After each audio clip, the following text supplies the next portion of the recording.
Seoul looked its most honest just before dawn. The lights were still on, but softer. The noise had thinned. The city breathed slower, like it was tired of pretending to be invincible. That was when the news broke. Not with sirens, not with urgency, but with quiet certainty. A headline slid across phones, televisions, and digital billboards like a blade drawn slow. Hanwoo Group CEO refuses divorce, board in crisis. Another followed seconds later. Who is Yoon Hanul, the wife no one has seen? By the time the sun hinted at rising, the country had already decided what kind of woman she must be. A climber, a gold digger, a mistake that needed erasing. Inside a black sedan moving through the empty streets of Gangnam, Kang Do-jun sat without moving. He didn't scrawl, he didn't curse, he didn't react. He read every word once, then locked his phone. The car glided forward, smooth and silent, like everything else built to serve him. Kang Do-jun had been trained since childhood to master stillness, to let nothing show, to become the kind of man others feared disappointing.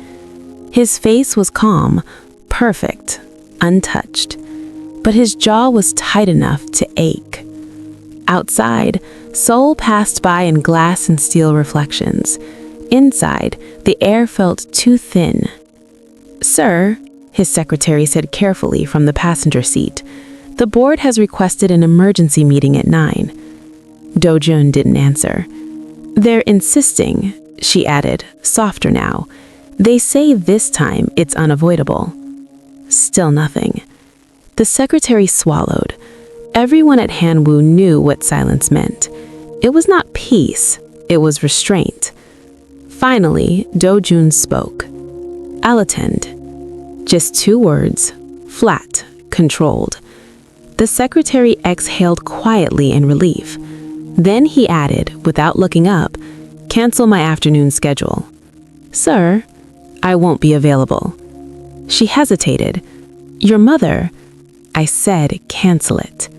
That ended the conversation. The car stopped at a red light. A delivery truck passed. A woman crossed the street with her coat pulled tight, clutching a paper cup of coffee like it mattered. Do-jun watched her until she disappeared. Then he opened his phone again. Not to the news, to a single name saved without a title, without decoration.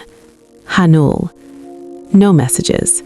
The last one sat there like an unfinished sentence. "I'll wait until you're done." It had been sent 6 hours ago. He didn't reply. Not because he didn't want to, because he didn't know how to protect her if he did. At the same time, on the other side of the city, Yoon Hanul stood in a convenience store aisle holding a carton of milk she didn't remember picking up. The screen above the cashier looped the same breaking news. She didn't look away. People rarely recognized her. That was her talent. She blended into spaces like she belonged nowhere long enough to leave a mark. But today, she felt every pair of eyes. She was wearing an oversized coat and sneakers with worn soles. Her hair was tied back carelessly. No makeup, no luxury. No one would guess she was the woman on the screen, the CEO's wife, the unknown problem. The cashier glanced at the TV, then at Hanul, then back again. Just a flicker, not recognition, curiosity. Hanul lowered her gaze first. She paid, took the change, bowed slightly out of habit.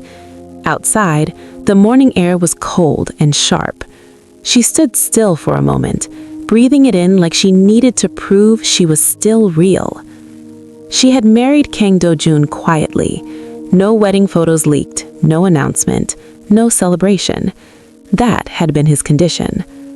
"I'll protect you, but we stay invisible." At the time, she had agreed without understanding what invisible really meant.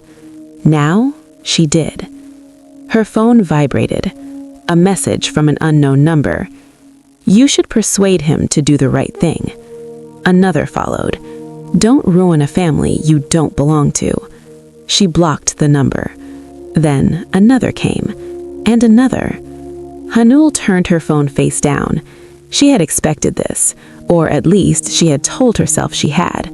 What she hadn't expected was how lonely it felt standing in the open with no place to hide.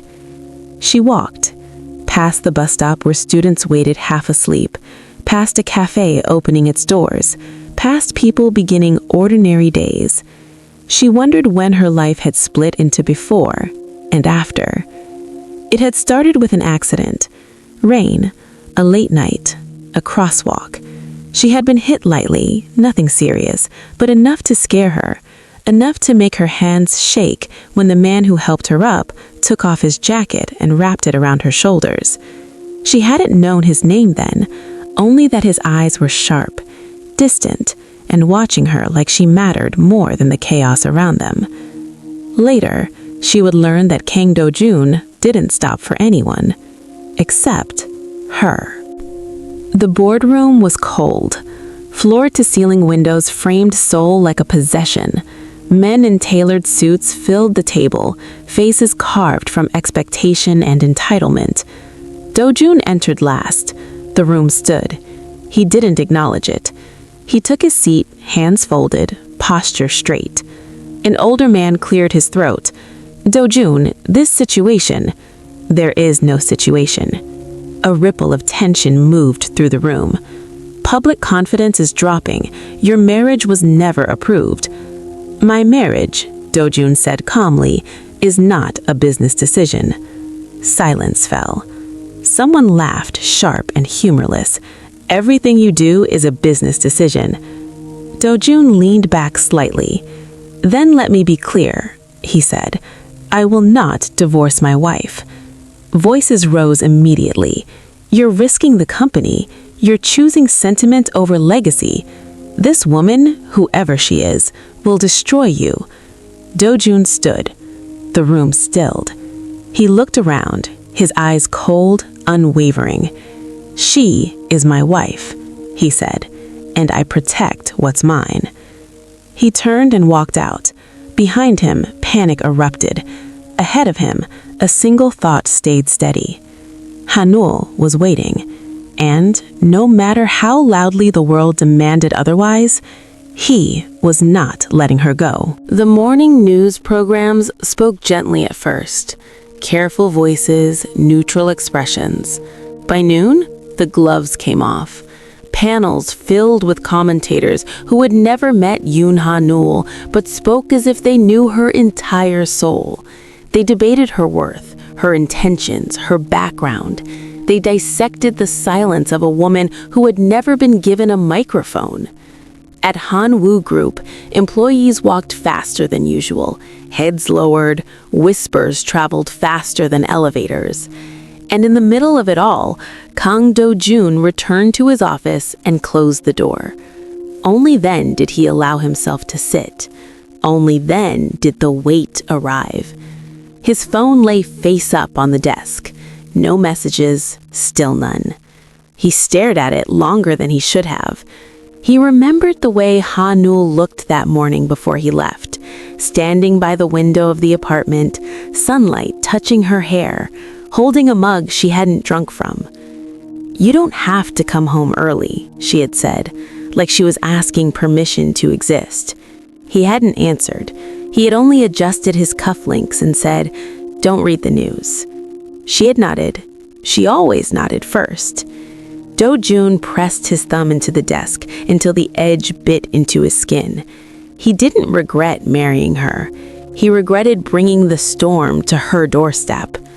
Hanul sat alone in a small public library near the river, the kind people forgot existed.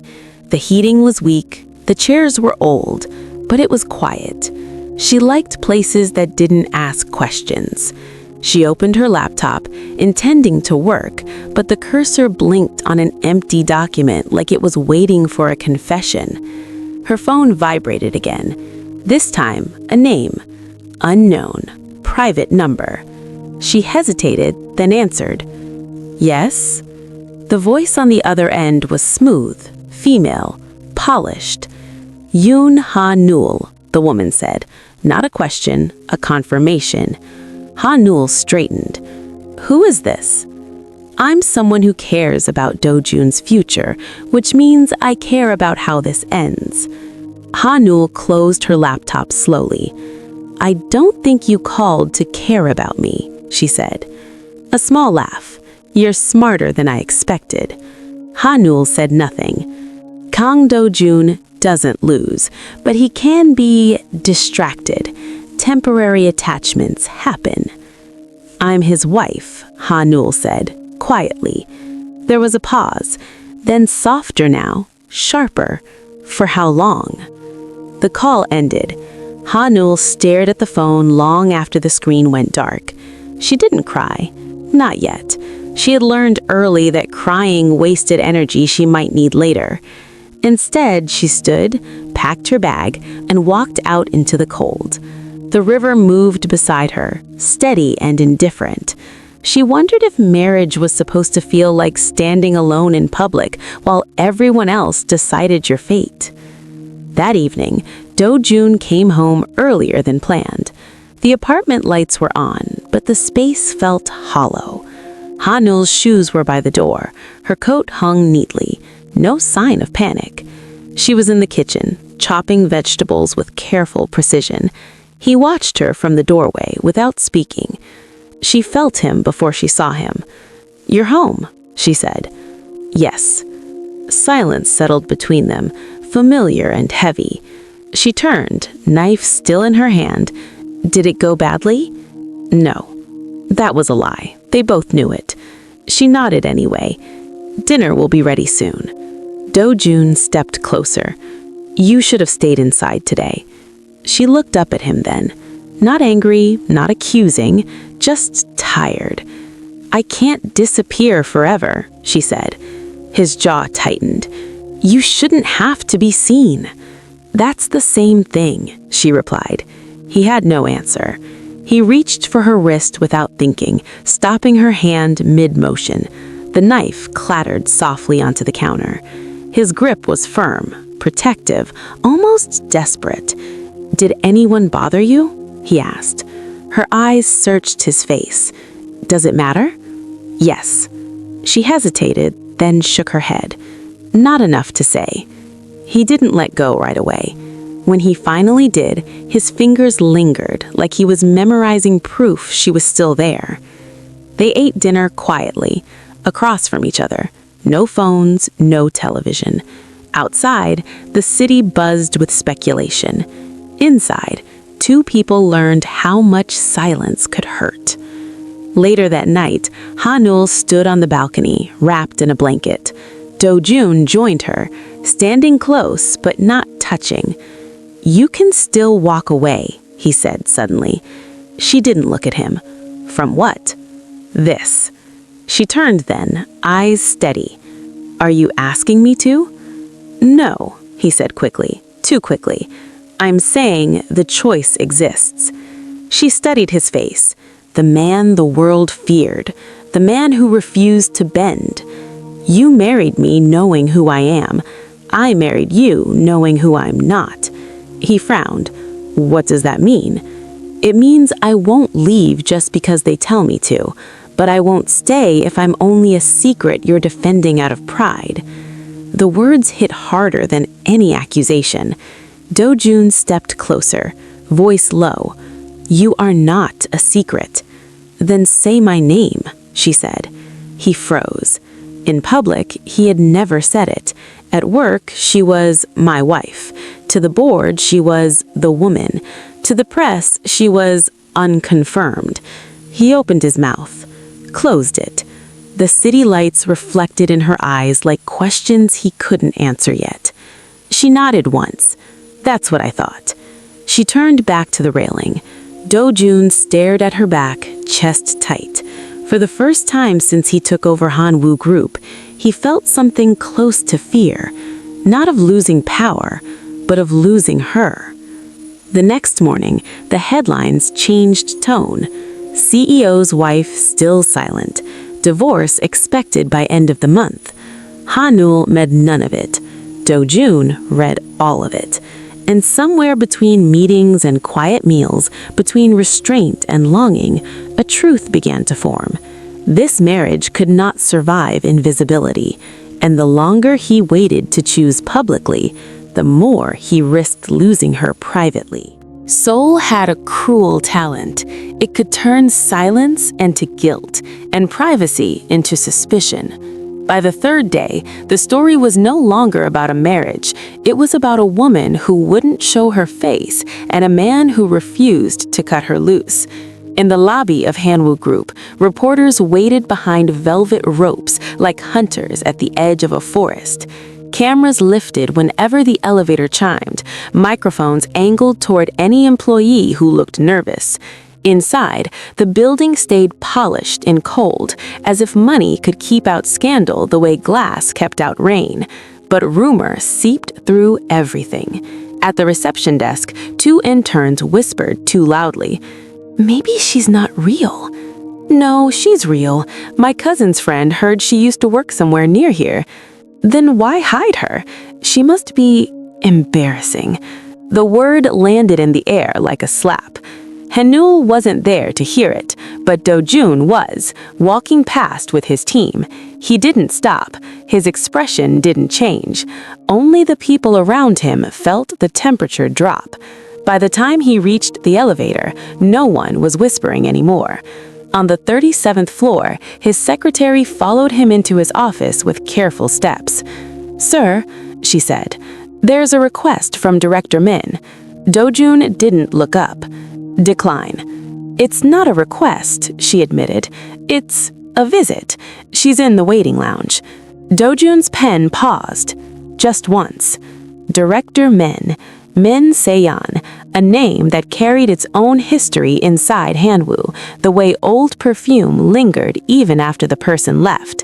Do-jun's voice stayed flat. "Why is she here?" The secretary replied. "She said she came for the foundation meeting," then quieter. "But she also said she'd like to see you. Alone." Do-jun stood, buttoning his suit jacket like he was putting armor back on. "5 minutes," he said. Min Se-yeon rose the moment he entered. She was elegant in the way old money was elegant. Nothing flashy, nothing accidental. Even her smile looked practiced, designed to reassure cameras and crush enemies. "Do-jun," she said, warmly, as if they were still close, as if time had done nothing. He didn't return the warmth. "Director Min," he replied. Her eyes flickered at the distance, but she didn't show offense. She never did. She was too skilled for that. "I saw the news," she said, stepping closer. "I wanted to check on you." "I'm fine." "Of course you are," she replied, voice soft. "You always are." A pause stretched. She tilted her head slightly. "Is it true?" Do-jun's gaze didn't move. "What?" "That you're married?" she said, like the word tasted strange, "and that you're refusing to divorce." He didn't answer. Se-yeon's smile faded into something more honest. "You didn't tell anyone, not even me." "You're not entitled to my personal life." The bluntness would have offended most people. Se-yeon only sighed, as if she was carrying his burden. "Do-jun," she said, "the board is terrified. Your mother is furious. Investors are watching. You know what they'll demand." He stepped closer, eyes cold. "Say it." She held his gaze. "They'll demand a wife that fits." His jaw tightened. "My wife fits." Se-yeon's eyes shifted just for a second, like she was searching for the right line. Then she smiled again, gentle as a knife. "I'm sure she's lovely, but the public doesn't know her. They can't trust what they can't see." He turned slightly, signaling the conversation was over. Se-yeon's voice followed him, soft but sharp. "Let me help you," she said. "I can stand beside you again. I can make this go away." Do-jun stopped. For a moment, the air changed. Then he looked back, expression unreadable. "You should leave," he said. Se-yeon's smile froze. "Because you're married?" asked she carefully. "No," he replied, his voice lowered. "Because you're disrespecting her." Seon blinked once as if she hadn't expected that, and then, for the first time, something like jealousy flashed across her face. That evening, Hanul received an invitation that wasn't really an invitation, a cream-colored envelope delivered to the apartment door. Thick paper, gold lettering. Hanwoo Foundation Winter Benefit. No sender name, no personal note. Just a card inside, with one line printed neatly as if it couldn't be argued with. The CEO and the spouse are expected to attend. Hanul stared at it for a long time. She didn't ask if she wanted to go. She asked what it meant that they expected her. She walked into the living room where Do-jun stood by the window, phone to his ear, voice low and controlled. He ended the call and turned, noticing the envelope in her hand. His eyes narrowed slightly. "Where did you get that?" she said. "It was delivered. They're expecting us." Do-jun's expression hardened. He took the envelope, scanning it once. "No," he said. Hanul looked at him. "No? You're not going?" he repeated.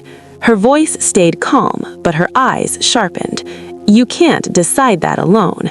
"You can," he said, too fast, too firm, "because they will tear you apart." Hanul stepped closer. "They're already doing it, and I'm not even there." Do-jun's hand tightened around the invitation until the paper creased. "You don't understand what that room is," he said quietly. "Those people smile while they destroy you. They will provoke you. They will test you. They'll look for any reason to humiliate you." Hanul held his gaze. "And you think hiding me is better?" He didn't answer, because the truth was ugly. Hiding her was safer for him, but it was killing her. Hanul took the envelope back from Do-jun's hand, gently but firmly. "Then go with me," she said. "Stand beside me. Don't leave me alone in it." Do-jun stared at her like she'd asked to step into fire. He swallowed once. "Hanul," he said, voice low, careful, like her name was a fragile thing. It was the first time he'd said it since she demanded it. Her breath caught just slightly. He stepped closer, eyes darker now. "If you go, I won't be able to control what I do." Hanul didn't flinch.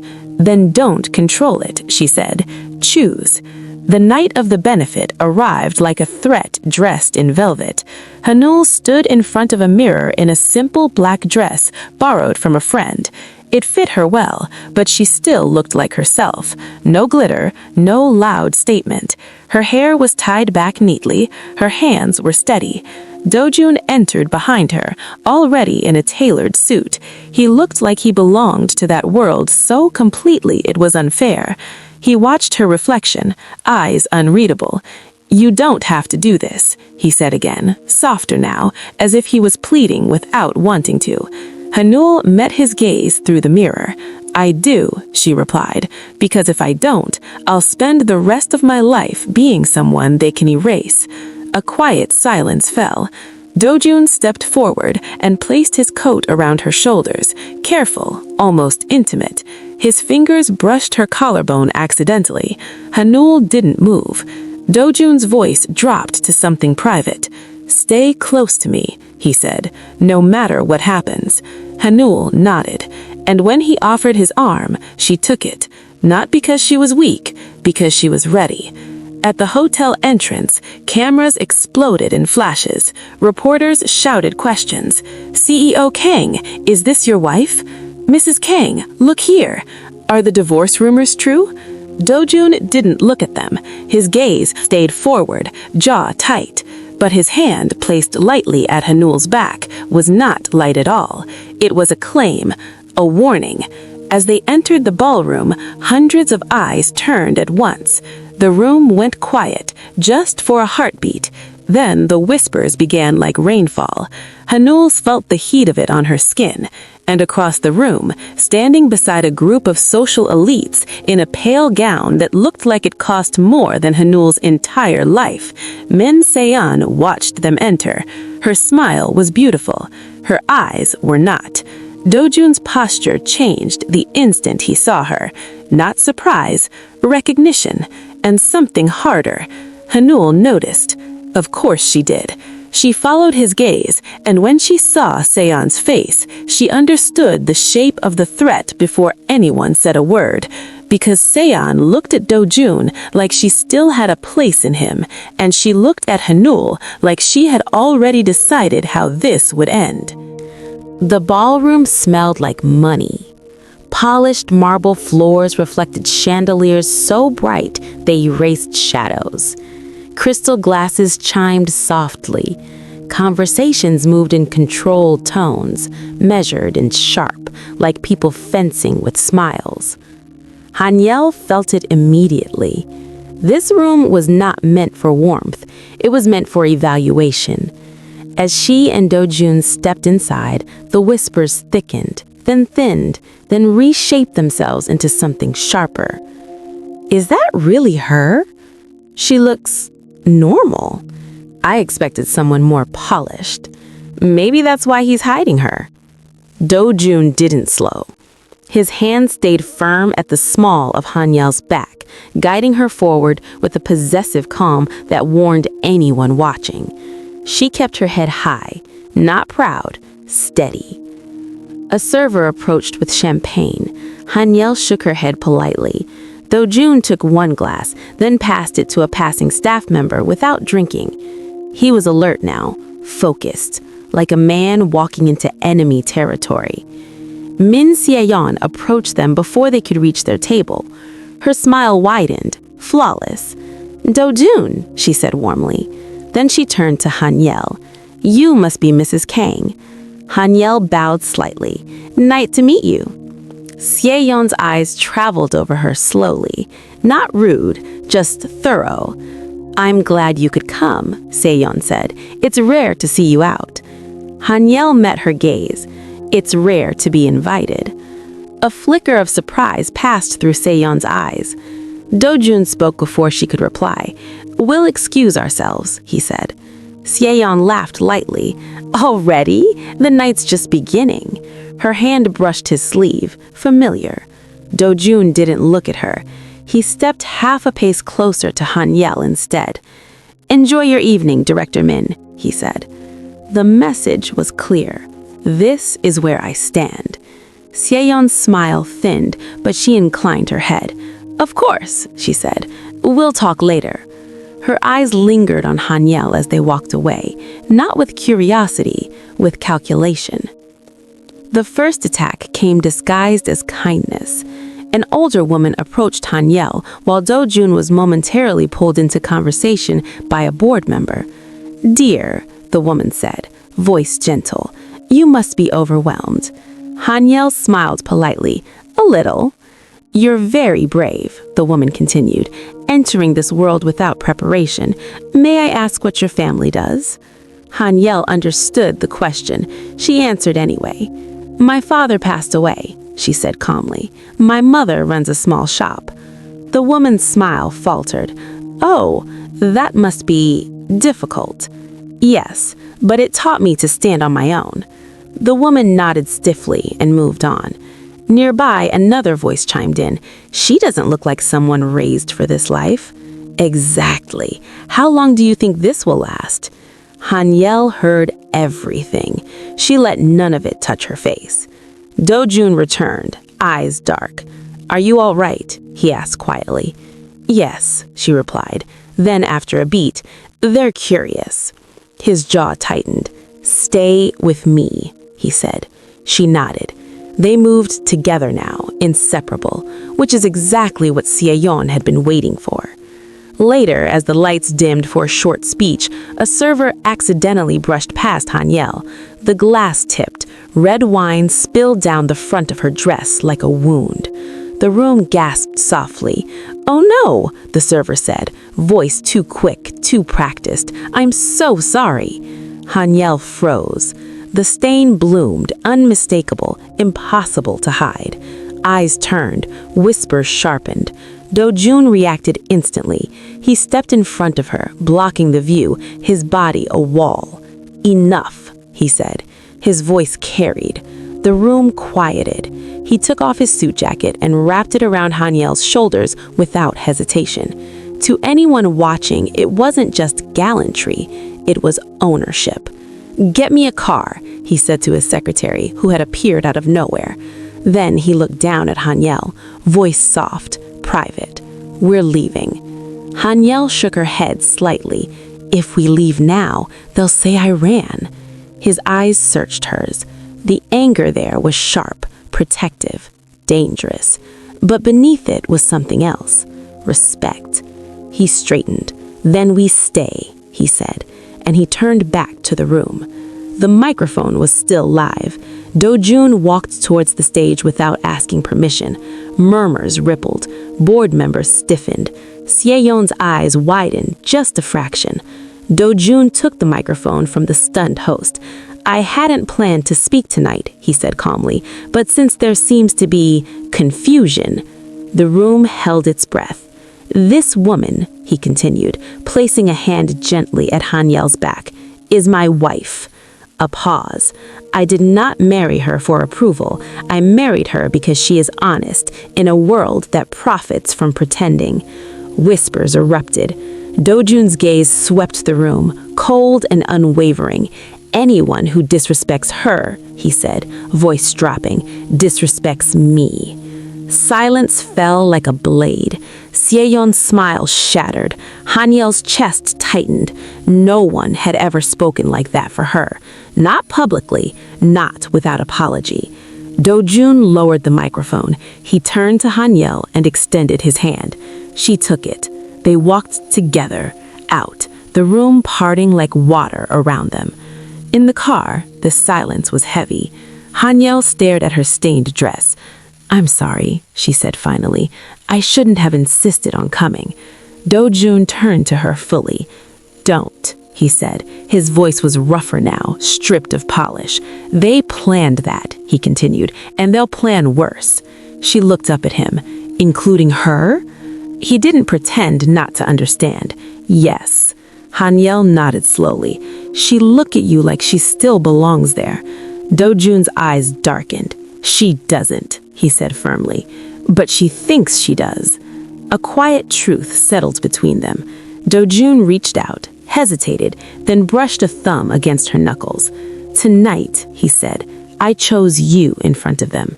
She met his gaze. "Then choose me when no one is watching, too." The car pulled away from the hotel. Behind them, the city buzzed with shock. Ahead of them, the cost of that choice waited patiently. The backlash didn't arrive loudly. It came quietly, like a hand closing around a throat. By morning, the tone of the headlines had shifted again. Not shocked, not curious, judging. CEO's emotional outburst shakes investor confidence. Who is Yoon Ha-nul to deserve such defense? Love or liability? Clips from the benefit replayed endlessly. Do-jun's voice, his hand at Ha-nul's back. The way the room had gone silent. People slowed the footage down, looking for weakness, for arrogance, for proof that this marriage was a mistake. Inside the Hanwoo building, the board reacted with precision. Meetings stacked on meetings, calls that never ended. Faces tight with anger that had nowhere to go. Do-jun moved through it all like stone. But for the first time, the pressure followed him home. Ha-nul noticed the changes immediately. The building security downstairs greeted her differently, still polite but watchful. The convenience store owner across the street stopped making eye contact. Even the elevator felt heavier. That afternoon, she stepped outside to get groceries and realized something was wrong. A man across the street lowered his phone too slowly. Another pretended to scroll, camera angled just enough. She turned a corner. Footsteps followed. Not close, not aggressive, just enough to remind her she was no longer invisible. She returned home without buying anything. When the door closed behind her, the quiet inside the apartment pressed in on her chest. She sat on the couch and stared at her hands. They were steady, but she could feel the fear beneath that steadiness, waiting for permission to rise. Do-jun came home later than usual. He loosened his tie as soon as he stepped inside, like he was shedding a skin. He saw her sitting in the dark. "Why didn't you turn on the lights?" he asked. "I forgot," she said. He stopped when he noticed her face. "What happened?" "Nothing," she replied quickly. He didn't believe her. He crossed the room and knelt in front of her, bringing himself to her eye level. "Hanul," he said quietly, "tell me." She hesitated. Then, slowly, she told him about the phones, the looks, the footsteps that stayed just far enough away to deny. She didn't exaggerate. She didn't dramatize. That scared him more. His expression darkened with each word. By the time she finished, his jaw was tight enough to hurt. "This ends now," he said. She reached out and caught his sleeve. "Don't." He looked at her sharply. "If you confront them, it'll get worse. They'll say I can't handle it." His voice dropped. "I don't care what they say." "I do," she replied. The words hung between them. For the first time, their priorities collided. Do-jun stood, pacing once like a caged animal. "I can assign security, increase surveillance, limit your movements." She looked up at him. "You want to turn my life into a prison? I want to keep you safe. I don't want to be protected like an object. I want to be trusted." He stopped pacing. Trust. It was a word he used in contracts, not relationships. "I trust you," he said. She shook her head. "You trust your control, not me." The truth landed hard. Do-jun looked away. That night, Hanul couldn't sleep. She lay awake listening to the city hum, thinking about the life she had lived before her name became hers. It hadn't been glamorous, but it had been hers. She thought about the way people looked at her now, like she was trespassing. Her phone vibrated softly, a message from an unknown number. "You looked out of place last night." Another followed. "Do-jun does not belong to you." Her fingers hovered over the screen. Then another message came through. A photo. Her from earlier that day, standing at the crosswalk, looking down. Her breath caught. She didn't show Do-jun. Not yet. The next morning, Do-jun's mother arrived unannounced. She swept into the apartment like she owned the air itself. "You've embarrassed the family," she said without greeting. Hanul stood from the dining table instinctively. "Mother," Do-jun said sharply. His mother's gaze flicked to Hanul, cold and assessing. "So this is her, the reason my son is losing control." Hanul bowed politely. "It's nice to meet you." His mother laughed once. "No, it isn't." Do-jun stepped between them. "That's enough." His mother ignored him. "You think love is enough?" she said to Hanul. "Men like my son don't marry for love. They marry for stability." Hanul's voice stayed calm. "Then why did he marry me?" Silence fell. His mother's eyes sharpened. "Because you let him feel important, and now you're becoming a problem." Do-jun's voice cut in. "Leave." His mother turned to him, shocked. "You would choose her over your family?" "Yes," he said without hesitation. The word echoed. His mother's expression hardened into something final. "Then be prepared to lose everything else," she said. She turned and left. The door closed with a sound that felt permanent. Later, Hanul stood by the window, watching the city. "You don't have to fight them all for me," she said quietly. Do-jun came to stand behind her, close but careful. "I already am," he replied. She turned to face him. "And what happens when they fight back harder?" He met her gaze. "Then I fight harder." She studied his face, the strength there, the certainty, and the danger. "I don't want to be the reason you lose yourself," she said. He reached out, cupping her face gently.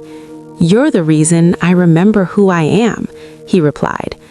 The words were sincere and terrifying, because outside, the world was already deciding how much this love would cost, and it hadn't finished collecting yet. The next few days felt like living inside a glass box. Hanel could still breathe, she could still move, but everywhere she went, she felt eyes on her, even when she couldn't find them. A camera lens across the street, a stranger pausing too long behind her in a cafe line, a quiet click from a phone when she stepped out of a taxi. She told herself not to panic, but panic didn't care what she told herself. It lived in her shoulders, in the way she held her keys between her fingers, in the way she checked behind her twice before entering their building. Dojin noticed everything. He didn't ask if she was afraid. He watched the way her smile thinned, the way her posture tightened, the way she paused before opening the door. On the fourth day, he made a decision without telling her. It began with a simple knock. Hanel opened the door to find two men in black suits standing in the hallway. They bowed politely. "Mrs. Kang," one said, "we're assigned to your security detail." Hanel's stomach dropped. "Security detail?" she repeated. The man smiled like this was normal. "CEO Kang requested it for your safety." Hanel's hands tightened on the edge of the door. "I didn't request it," she said. The men exchanged a glance, still polite, still immovable. "We'll remain nearby," the other said. "Please don't worry." "Don't worry." The words made her chest ache. She closed the door slowly and stood still, staring at the deadbolt like it was a question she couldn't answer. When Dojin came home that night, she didn't greet him right away. She waited until he set down his keys, until he loosened his tie, until he looked up and noticed her expression. "What is this?" she asked, voice calm but sharp. "The men outside." Dojin didn't pretend. "I assigned security." "Without telling me." His eyes held hers. "Yes." Hanel let out a slow breath. "Dojin, I'm not a hostage." He stepped closer. "You're my wife. And that means you can decide where I go?" she asked. He frowned. "That's not what I said. It's what you did," she replied. A silence stretched between them. Dojin's voice lowered. "Someone is following you, taking photos, sending threats." Hanel froze. "You knew," she said. He didn't deny it. His gaze sharpened, jaw tight with anger he was trying to keep contained. "You didn't tell me," she whispered. "I didn't want you to be afraid." Hanel laughed once, bitter and small. "I was already afraid. You just didn't want to see it." Dojin's eyes flickered like he'd been hit. "You think this is about me, about your pride, your control." His voice turned rough. "It's about keeping you alive." The intensity in his words startled her. Hanel stared at him. "Alive," she repeated softly. "Is that what I am now? Something fragile you have to guard?" Dojin stepped closer again, too close. His hands hovered near her arms like he wanted to hold her and restrain her at the same time. "You don't understand," he said. "Then explain," she replied, steady. He swallowed. His voice dropped lower. "When I picture you getting hurt, I can't breathe." Hanel's expression softened for a moment. Then she forced it back to calm. "That doesn't give you the right to lock me away." He looked at her like he wanted to argue, but he didn't, because he knew she was right. The next morning, Hanel insisted on going out alone. No security in sight, no shadows following. Dojin didn't agree. He watched her put on her coat, watched her tie her hair back, watched her hands move with deliberate calm. "Hanel," he said, "don't." She paused at the door. "I won't live like this." He stepped toward her. "Then let them come with you, just nearby." Hanel shook her head. "That's still a cage." His jaw clenched. "You're being stubborn." Her eyes flashed. "And you're being afraid." The word landed hard. Dojin froze. Hanel held his gaze. "You're not protecting me," she said quietly. "You're protecting the part of you that can't bear losing." His eyes darkened, almost pained. "Is that so wrong?" he asked.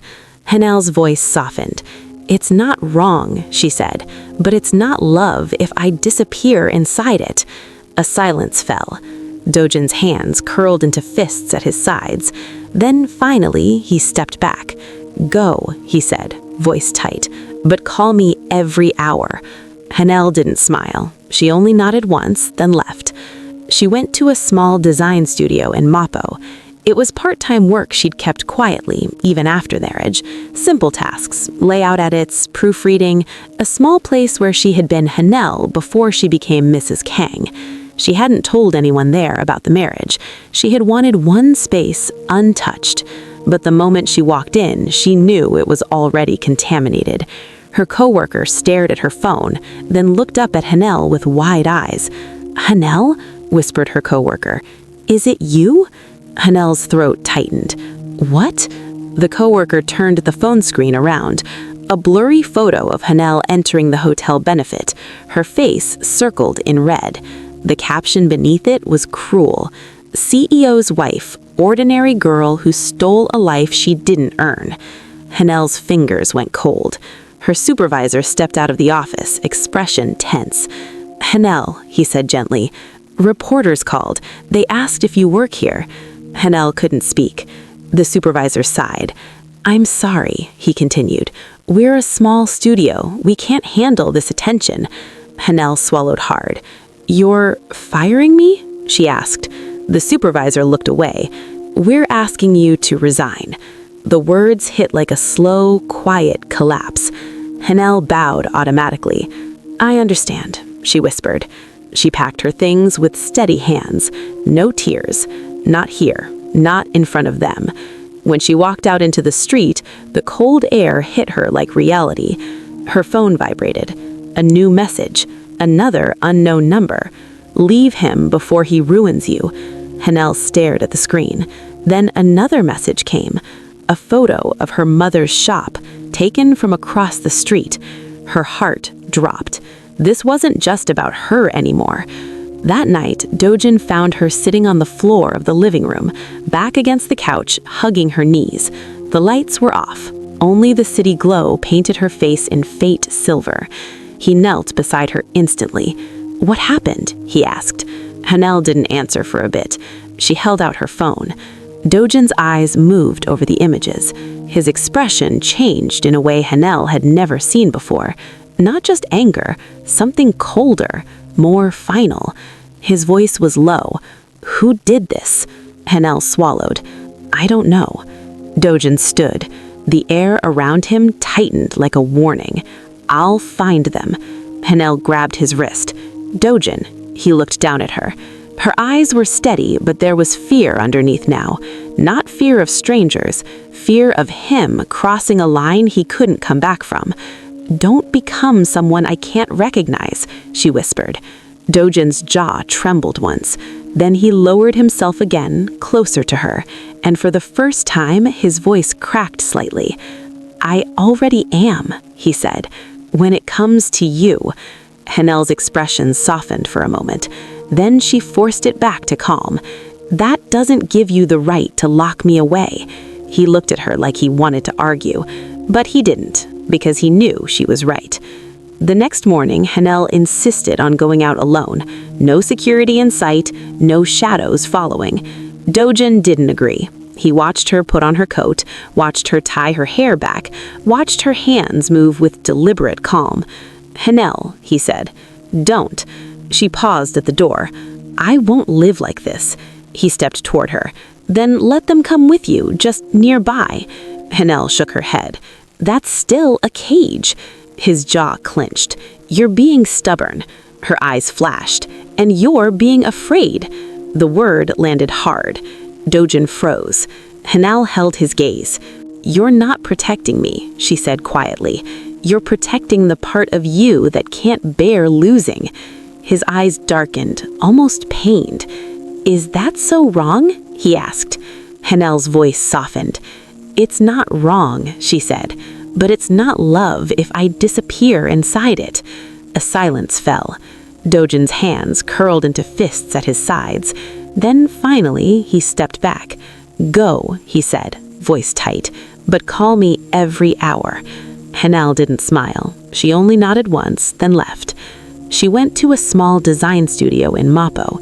It was part-time work she'd kept quietly, even after marriage. Simple tasks, layout edits, proofreading, a small place where she had been Hanel before she became Mrs. Kang.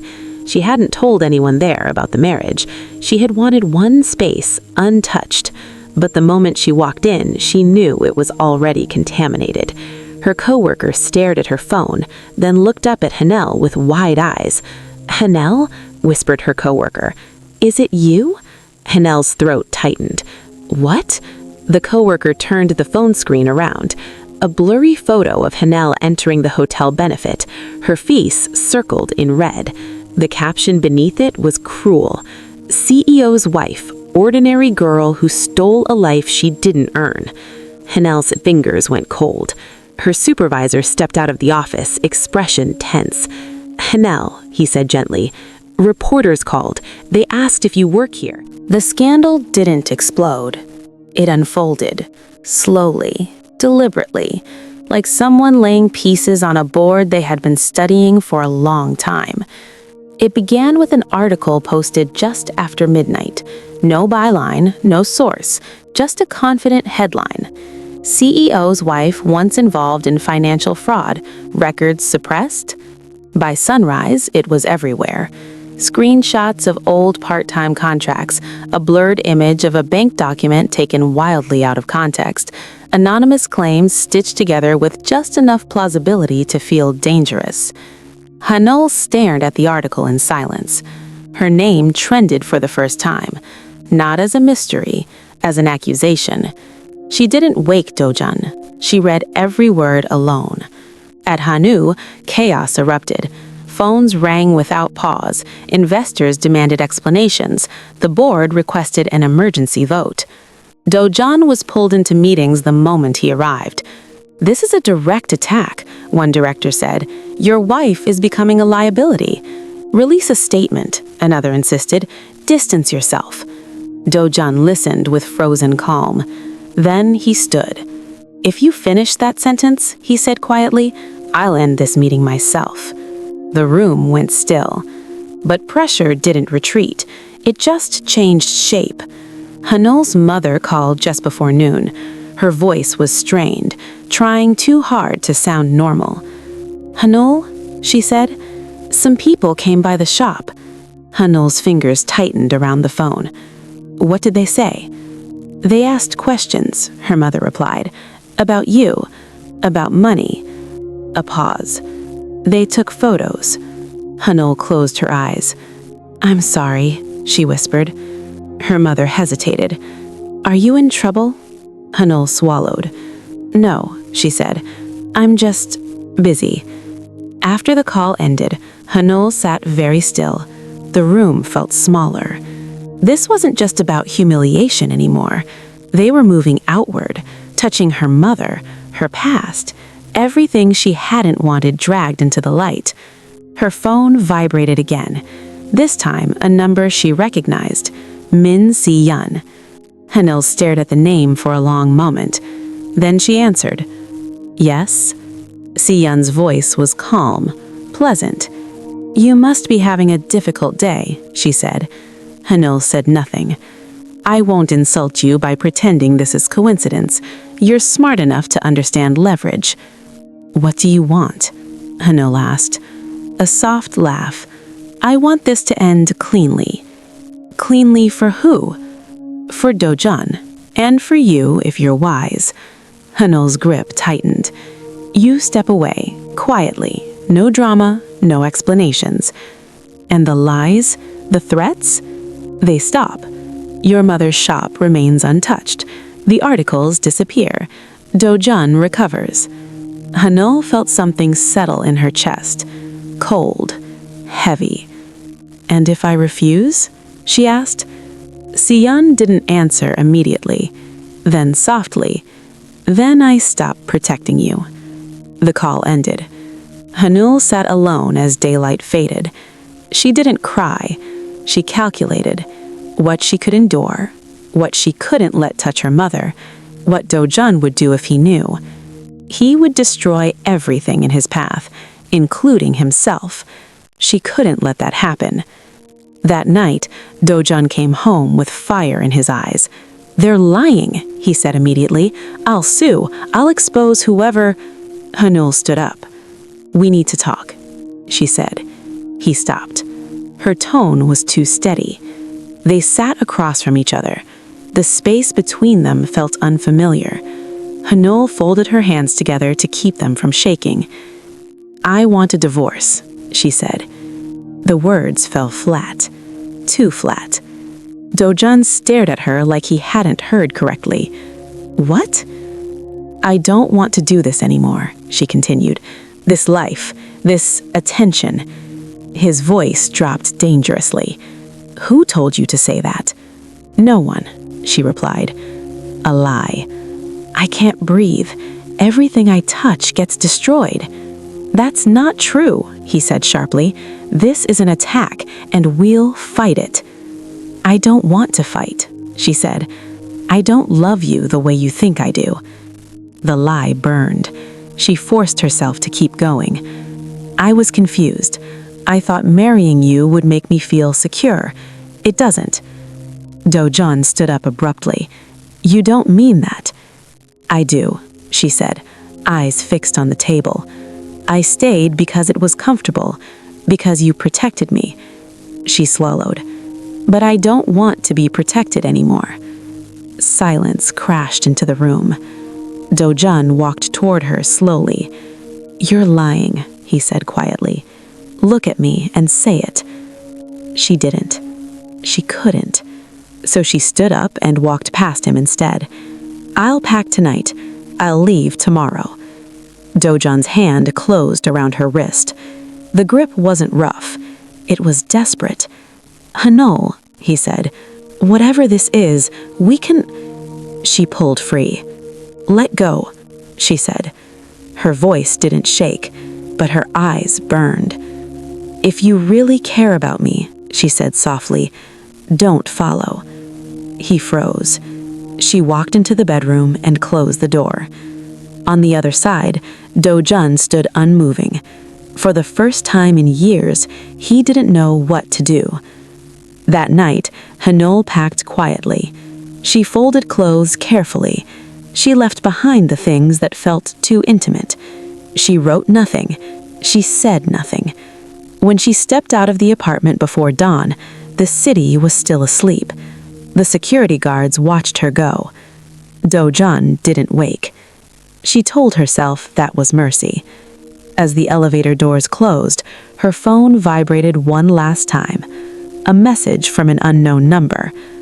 Wise choice. Hanul deleted it. Outside, the air was cold. She walked away without looking back. Behind her, Kang Do-jan slept for the last time, believing his wife was safe. And ahead of her waited the longest separation of her life. The apartment woke without her. Do-jun noticed it before he noticed anything else. The air felt wrong, too still, like a room after someone says goodbye without using words. He stood in the doorway of the bedroom, eyes scanning instinctively. Her side of the bed was untouched, cold. The closet door was slightly open. That was when the unease sharpened into something heavier. He crossed the room quickly, pulling the door open fully. Half her clothes were gone. Not rushed, not careless, chosen. Do-jun's breath slowed. No note, no message, just absence. He reached for his phone. No missed calls, no texts, only silence, the kind that didn't ask to be broken. At Hanwoo Group, Do-jun sat through meetings like a ghost. Words washed over him, legal strategies, PR timelines, damage control. None of it landed. His eyes kept returning to his phone, waiting for something that didn't come. When his secretary finally dared to speak, her voice was cautious. "Sir, should we issue a statement about Mrs. Kang?" Do-jun looked up slowly. "What statement?" "That she's stepping away," she said gently. Do-jun stood. The chair scraped loudly against the floor. "No," he said, "she hasn't stepped away." The room fell silent. "She's gone," someone murmured. Do-jun turned, eyes cold. "She didn't leave me," he said. "She was pushed." No one answered, because no one knew what to say to a man who sounded like he was talking to himself. He returned home early again. The habit hadn't broken yet. He checked the kitchen. Her mug was gone, the one she always used, chipped at the rim. He opened the refrigerator. Her side shelf was empty. Too empty. Do-jun sat down at the dining table and stayed there for a long time. He replayed their last conversation. Her words, her tone, the way she hadn't looked at him, the way she had said she didn't love him. His jaw tightened. She had lied. He knew her too well. The problem was not whether she loved him, it was why she thought leaving was the only way to protect something, or someone. He started digging, not like a CEO, like a man with nothing left to lose. Private investigators, cyber teams, quiet inquiries. He didn't sleep. Coffee replaced meals, silence replaced rest. By the third day, he found the first crack. A reporter's payment trail that didn't line up, anonymous sources tied too neatly together. The fraud accusation traced back to a shell company with connections to a familiar foundation. Min Se-yeon's name surfaced like oil underwater. Do-jun stared at the screen. The anger that rose wasn't explosive. It was cold, focused, deadly. Hanul was not watching the news. She had checked into a small guest house on the outskirts of the city, using her maiden name. The room was plain, clean, temporary. Exactly what she needed. She lay awake at night listening to unfamiliar sounds. A door closing somewhere down the hall, a distant car. Her phone stayed face down on the table. She didn't trust herself to see his name and stay gone. During the day, she walked. She wore a cap pulled low, simple clothes. She avoided mirrors. She called her mother every night. "I'm fine," she said, "just busy." Her mother believed her, or pretended to. That was love, too. On the fourth night, Hanul dreamed of the apartment, of Do-jun standing by the window, waiting. She woke with her heart racing and tears on her cheeks she didn't remember shedding. She sat up and pressed her hands to her eyes. This was what she had chosen. Safety over truth, distance over destruction. She told herself that again and again, until it felt almost believable. Do-jun didn't call her, not once. That scared her more than if he had. He was not a man who waited passively, which meant he was doing something worse. The board moved fast. They announced Do-jun's temporary step back from public appearances. They framed it as strategic. Do-jun let them. He had no interest in appearances anymore. He had interest in truth. By the end of the week, he had proof. Messages sent to Hanul from numbers traced to intermediaries paid by Se-yeon's people. Photos taken of her mother's shop by a private firm Se-yeon had used before. A pattern, a trap. Do-jun stared at the final report. His hands were steady, his eyes were not. "She left to protect me," he said quietly to the empty room. The realization hurt more than betrayal ever could. He drove to her mother's shop that same night. He didn't announce himself. He didn't wear a suit, just a dark coat and exhaustion. Her mother looked up when he entered, surprise flashing across her face. "Do-jun," she said slowly, "what are you doing here?" He bowed deeply, lower than he ever had to anyone. "I failed her, and I'm sorry." Her mother's eyes softened with understanding that cut deeper than anger. "She didn't tell you," the woman said gently. "No," he replied. "She thought she was protecting you. That's the kind of girl she is." Do-jun swallowed. "I'm going to bring her back," he said. Her mother studied him for a long moment. "Don't," she said. He looked up, surprised. "Don't bring her back unless you can protect her without breaking her," she quietly said. The words stayed with him long after he left. That night, Dojun stood alone in the apartment again. He opens the balcony door and let the cold air in. The city lights blurred. He pressed a hand to his chest, feeling something ache there that power had never fixed. "I won't cage you again," he said aloud. No one answered, but the promise mattered. Across the city, Hanul sat on the floor of her guest house room, holding her phone for the first time in days. She hadn't turned it on. She knew there would be messages. She was afraid of what seeing his name would do to her resolve. Finally, she powered it on. The screen lit up. Missed calls filled the display. Not from him, from unknown numbers, warnings, threats. Then one message appeared at the top, sent an hour ago, from Dojun. "I know why you left." Her breath caught. Another message followed. "I'm not angry." Then another. "I'm coming to find you." Hanul's hands trembled. Tears spilled freely now, unstoppable. She pressed the phone to her chest. This was what she had feared, and what she had wanted. Outside, the city kept moving, but the distance between them had begun to close. Not gently, but inevitably. Dojan didn't rush. That was what made it frightening. He moved with the kind of calm that came after a decision had settled completely, the kind that left no room for doubt. At Hanwoo Group, he requested one meeting, just one. Min Se-yeon accepted within minutes. She always believed she could control the room if she arrived prepared. The private lounge overlooked the city from a height that usually made people feel powerful. Se-yeon arrived first, dressed in pale gray, composed as ever. When Dojan entered, she stood and smiled.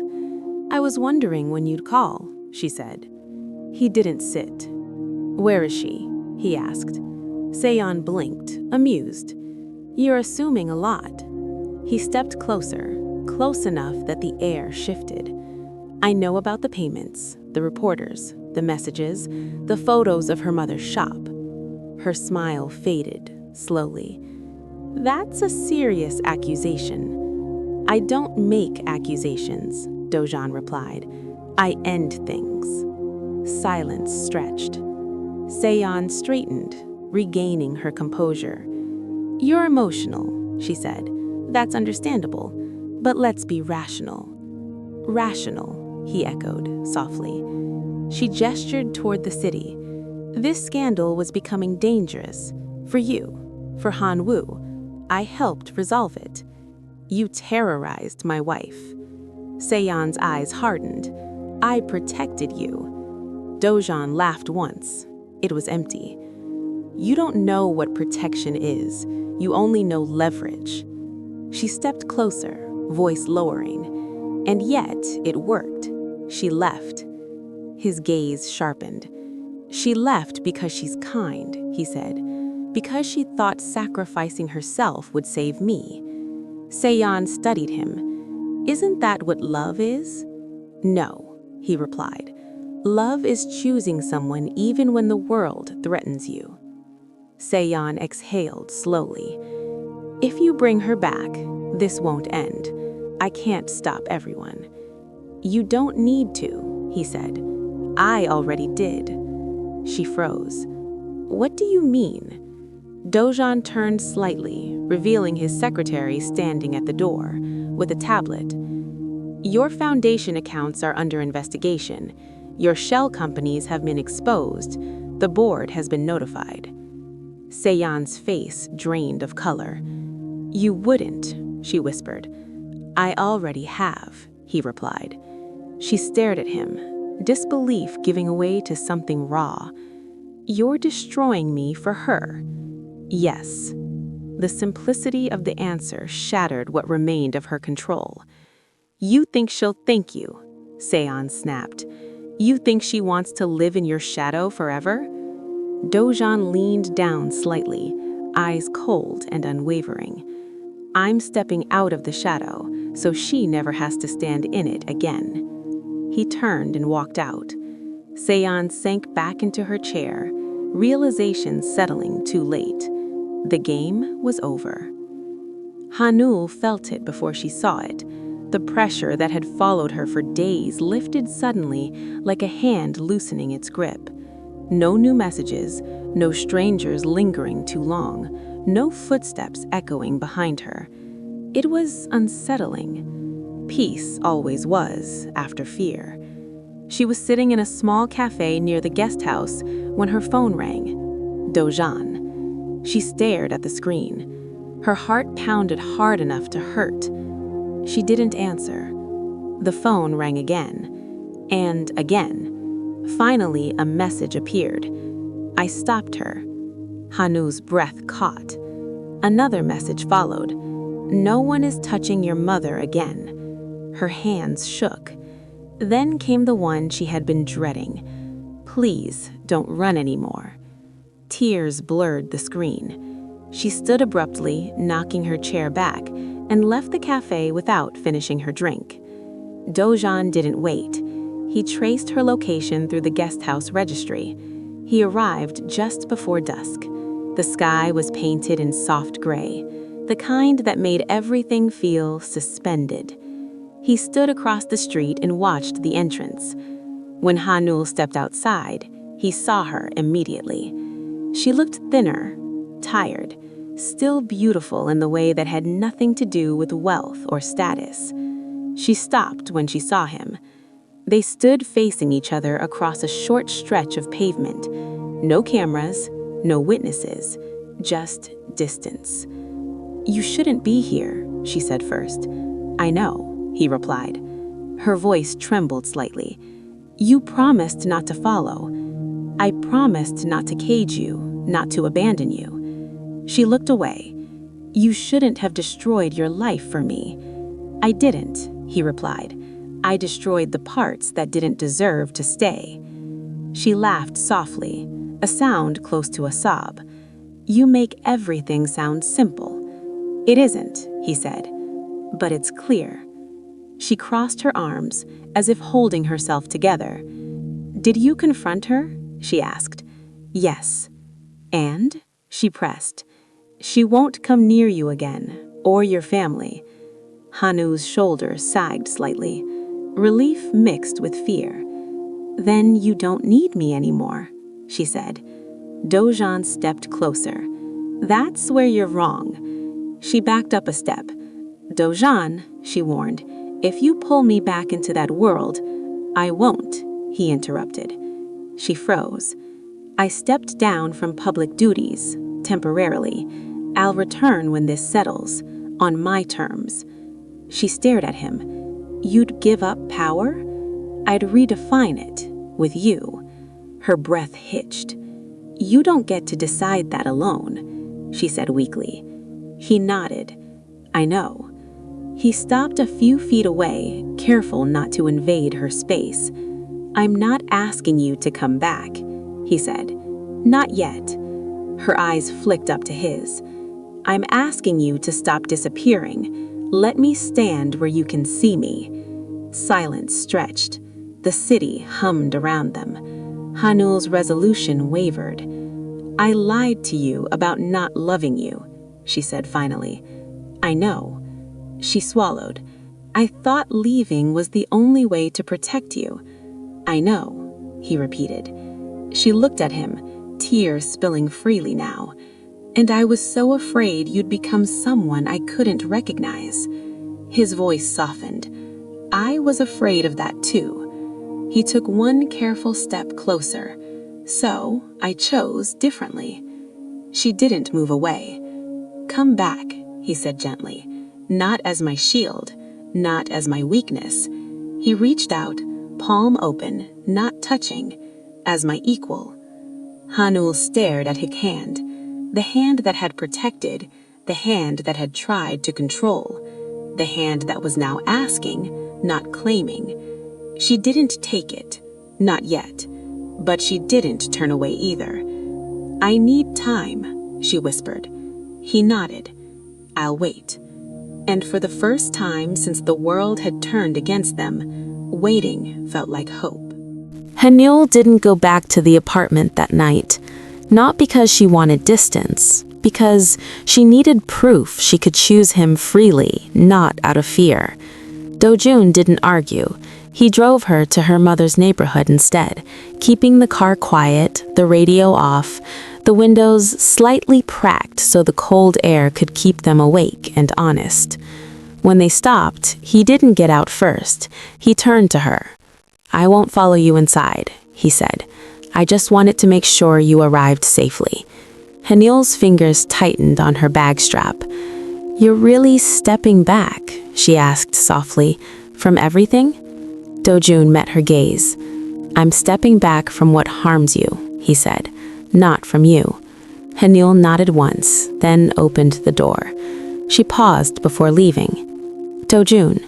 He looked up. Her voice was quiet. "Thank you for not forcing me." A flicker of emotion crossed his face, something restrained, like a bruise under skin. "I learned," he said.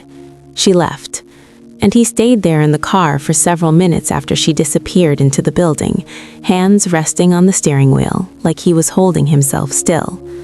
For the first time in days, Hanil slept deeply, not peacefully, but deeply, like her body had been saving exhaustion for a safe place. In the morning, her mother watched her from the kitchen doorway as Hanil drank warm barley tea. "You look thinner," her mother said gently. Hanil tried to smile. "I'm okay." Her mother sat across from her. "I saw him," her mother said. Hanil's fingers paused on the cup. "He came to you?" she asked. "He came to apologize," her mother replied, like a man who finally understands what he did. Hanil lowered her gaze. Her mother's voice softened. "Hanil," she said, "are you leaving him because you don't love him or because you're afraid you do?" Hanil's throat tightened. She didn't answer. Her mother reached across the table and covered Hanil's hand. "You don't have to carry everything alone," she said. Hanil finally nodded, tears gathering. I tried so hard. I know. That's why I'm worried." Do-jun kept his promise. He didn't appear publicly. He didn't push. He sent short messages once a day. Not dramatic, not demanding. Just proof he was there. "Did you eat? Is your mother well? I'm at the office. I'll leave early." Hanul didn't always respond. Sometimes she stared at the screen and turned it off. Not because she didn't want him, because wanting him hurt. A week passed, then another. The headlines shifted again, hungry for new blood. Seon's name surfaced in quiet investigative pieces, framed carefully as a business dispute, but the whispers were louder than the articles. Do-jun's mother remained silent, which was never a good sign. At Hanwoo, directors waited like wolves at the edge of winter, watching for weakness. But Do-jun stayed unshaken, not cold, focused. And for the first time, Hanul began to understand something. His love wasn't only possessive, it was stubborn. It was patient in a way she hadn't believed possible. On a rainy Thursday evening, Hanul received a message that wasn't from him.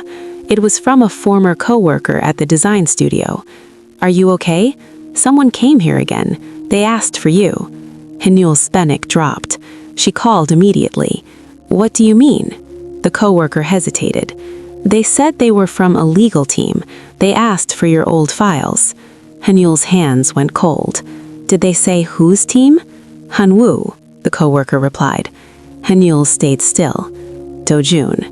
She had told herself he was different now, but the world had taught her to distrust power, even in the hands of someone she loved. She stared at her phone for a long time. Then she called him. He answered on the first ring. "Hanul." His voice carried a softness that made her chest ache. "Why did you send people to my old workplace?" A pause. "I didn't send them to intimidate you," he said carefully. "That's not what I asked." Her voice tightened. Do-jun inhaled slowly. "I found out someone is still digging into your past. I sent legal counsel to secure copies of what they might manipulate." Hanul's breath caught. "So you're still fighting?" she whispered. "Yes," he admitted. "And you didn't tell me, because I didn't want to pull you back into it," he said. Hanyul closed her eyes. "You don't get to decide what I can handle," quiet but firm. Dojun's voice softened further. "You're right," he said. "I'm trying to learn, but I'm not good at doing nothing when you're in danger." The honesty disarmed her. Hanyul's voice lowered. "I'm not in danger right now." Dojun didn't answer immediately. Then he said very quietly, "When you're not beside me, it feels like danger." Hanyul's throat tightened. There it was again, the intensity, the line between love and fear. She whispered, "Dojun, he's not asking you to return," he said quickly. "I'm only telling you the truth." Hanyul leaned her forehead against the wall. "Then tell me everything," she said. A pause. Then Dojun exhaled, like he'd been holding his breath for weeks. "Come tomorrow," he said, "to my office, not as my wife." Hanyul's heart stuttered. "As yourself," he added. "I'll show you everything. You decide what we do." The next day, Hanyul walked into Hanwoo Group without hiding. No cap, no lowered gaze. She wore a simple coat and plain shoes. People recognized her instantly. Whispers followed her through the lobby. But she didn't shrink, because she wasn't alone this time. Dojun met her at the elevator, not waiting inside, waiting openly. When he saw her, his eyes softened in a way that didn't belong in a corporate building. He didn't touch her, he simply stood close enough to make a statement. The elevator doors closed behind them. In the quiet, he spoke. "You came." Hanyul met his gaze. "I'm not here to be saved," she said. A faint, almost imperceptible smile tugged at his mouth. "I know," he replied. In his office, Dojun laid out the truth, the investigation, the threats, the names connected to the smear campaign. He didn't soften it. He didn't dramatize it. He offered her information like he was offering her dignity. Hanyul listened, face pale but steady. When he finished, she sat in silence for a long moment. Then she spoke. "You weren't trying to control me," she said slowly. "You were trying to protect me." Dojun didn't rush to accept forgiveness. He only nodded. Hanyul's eyes lifted to his. "But protection without trust still hurts." His voice was quiet. "I know." Hanyul took a breath.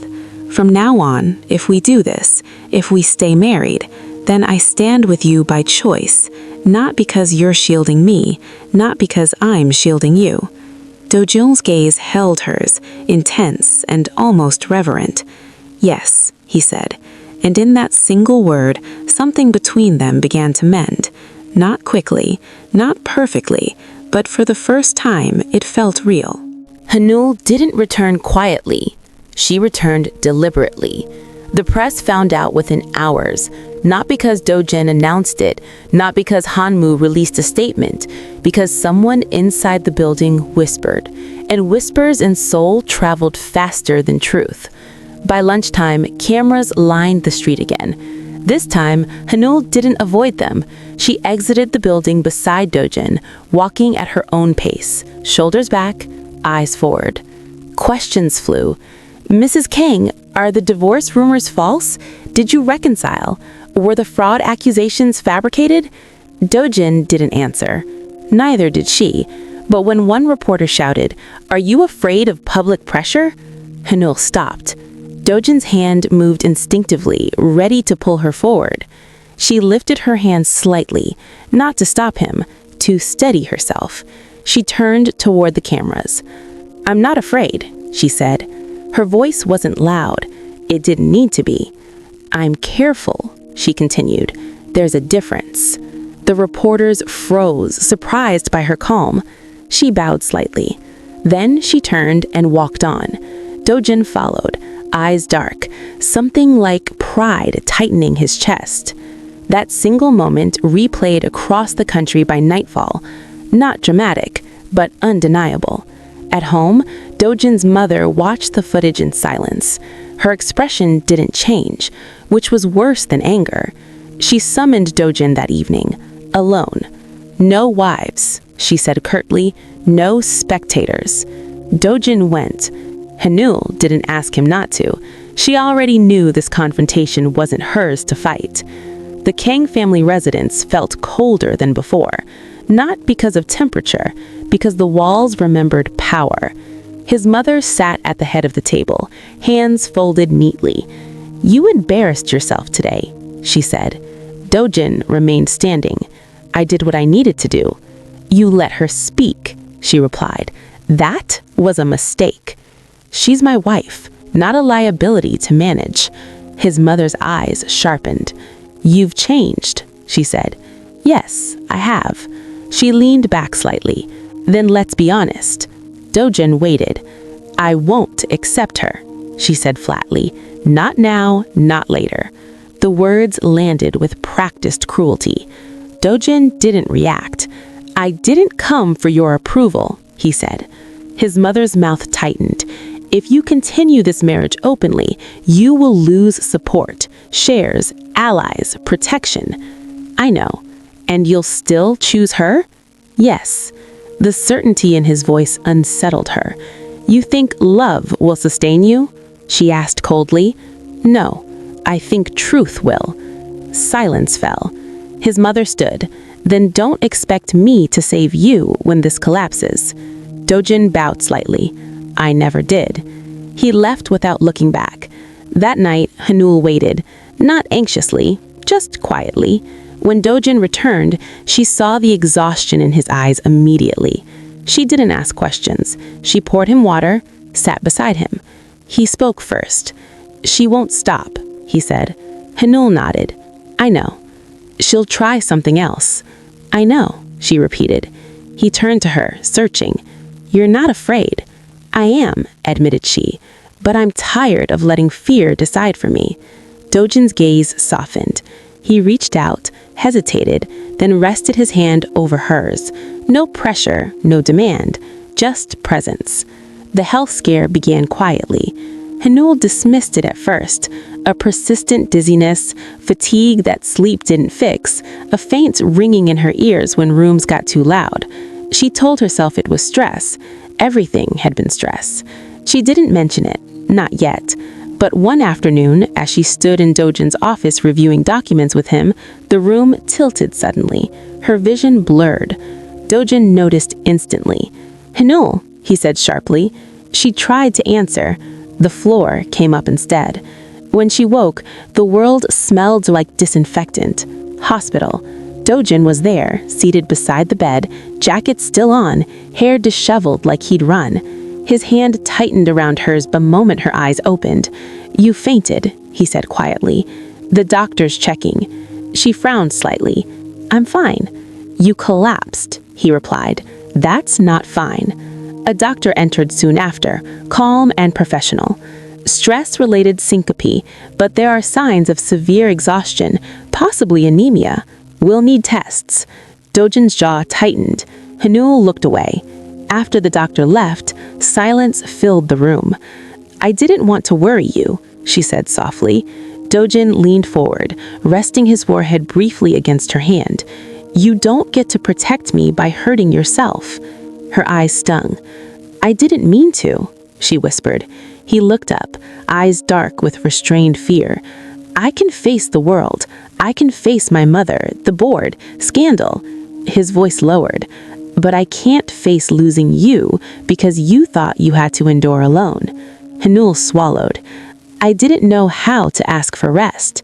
He squeezed her hand gently. "Then let me ask for you." The tests came back 2 days later. Nothing fatal, but serious enough to demand change. "Your body is warning you," the doctor said. "You can't keep living like this." Hanul listened quietly. Dojin listened like it was an order. He canceled meetings without apology. He took her home early. He cooked badly and didn't care. For the first time, power took a back seat to something fragile and real. News of her hospitalization leaked anyway. The headlines softened. "CEO's wife collapses. Pressure too much?" This time, the public tone shifted. Not kind, but quieter, more human. And for the first time, Hanul felt something unexpected. Sympathy. One evening, as they sat together in the living room, Hanul spoke softly. "If this keeps going, we might break," she said. Dojin didn't deny it. "Yes, we might." She turned to him. "Then promise me something," she said. "Anything.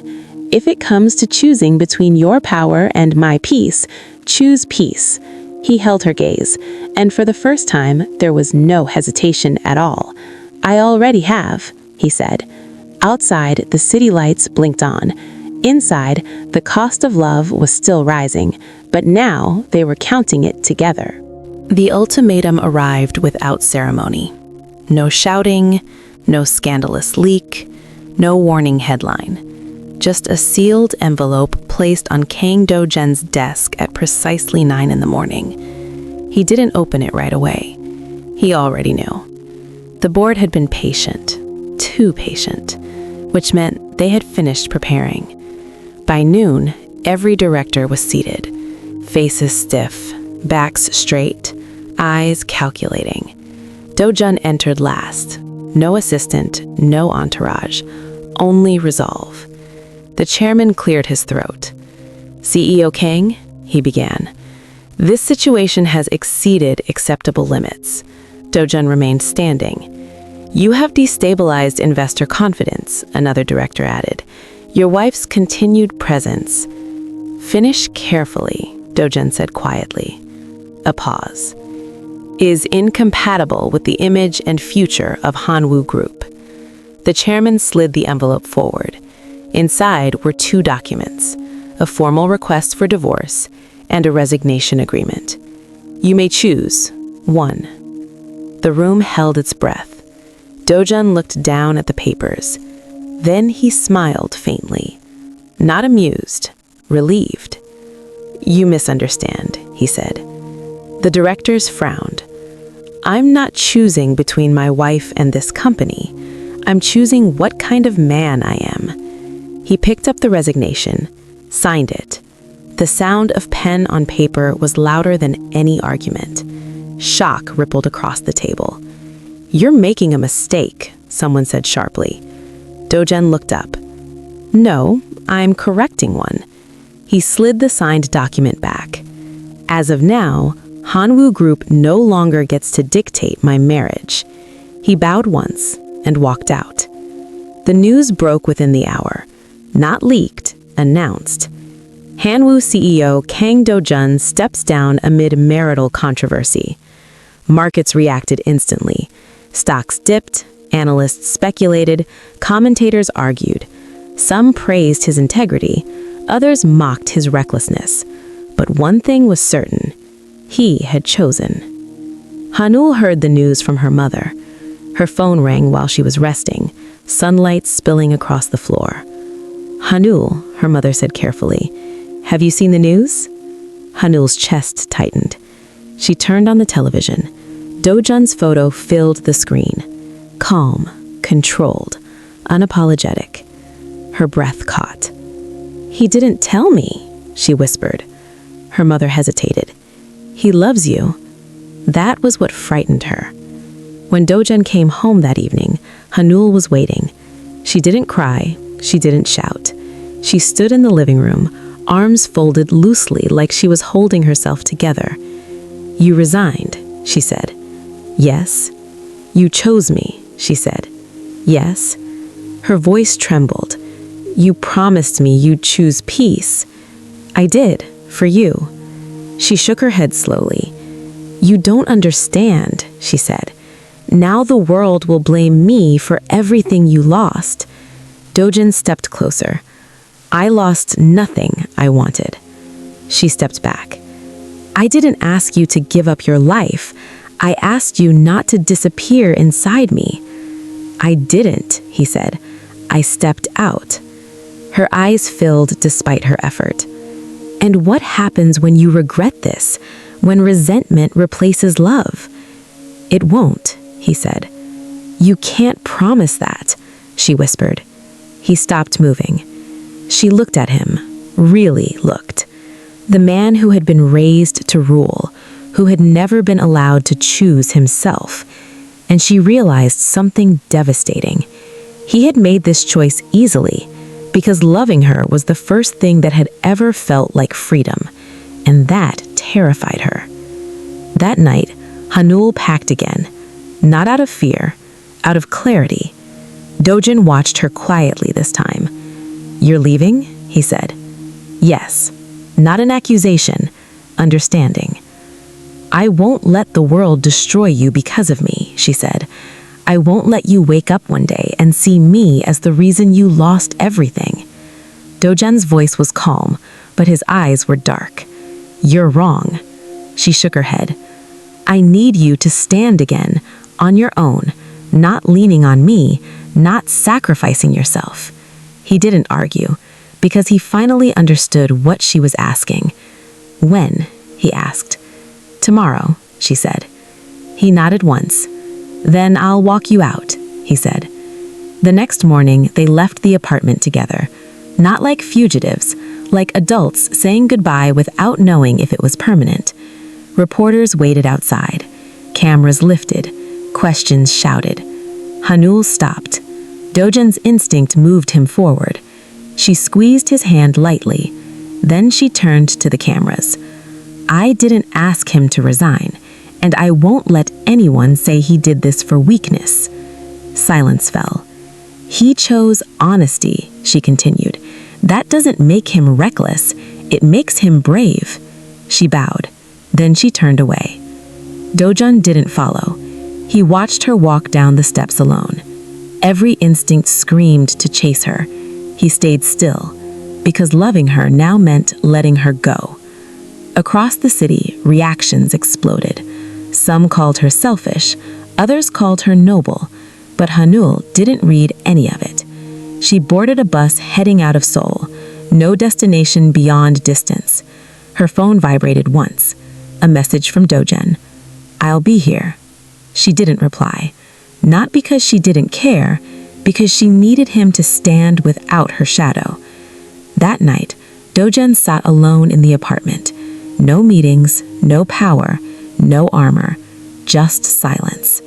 He poured himself a drink, didn't touch it. He stood by the window, watching the city that no longer belonged to him. And for the first time in his life, he didn't feel empty, he felt stripped, which was the beginning of something honest. The world thought the story was ending, but this was only the moment before the truth could return.